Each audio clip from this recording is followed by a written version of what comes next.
Hello, hello, hello, hello, hello. Good morning. How are you today? I want to share this very important lesson I learned this morning as I studied and went through a book written by Tony Evans. I came across this passage and I think it's important and I would love to share it with you. He said, "Why is it important to be joyful in trials?" I titled it on grace.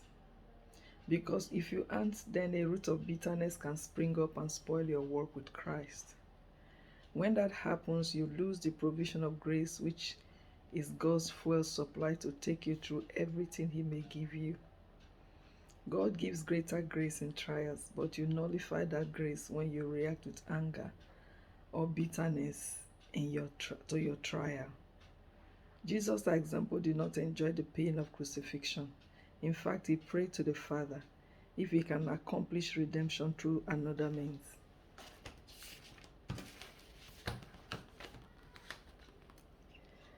But his joy was what is at the end of his trial, the resurrection, the redemption of lost humanity back to the Father, and his enthronement as the King of Kings and the Lord of Lords for all eternity, or in summer, redemption of the kingdom. God's grace is made sufficient for us during trials. It shows our weakness without God and all his strength in us. God's grace takes us through every trial as we intentionally choose to be joyful, not feel joyful. James says, "Consider it all joy. All is painful, but consider as joy because of the expected end." Jeremiah 29 verse 11, we know very well. They say, "I know the thoughts I think towards you. They are thoughts of peace and not of evil." By these we are united with Christ in his suffering, so that we can reign along with him. The only way our growth is stretched is through trials. Comfort zone will keep us stagnated. As a mother, you know the pain of childbirth, but you choose to have a baby because of the joy set before you to bring forth a new life into the world.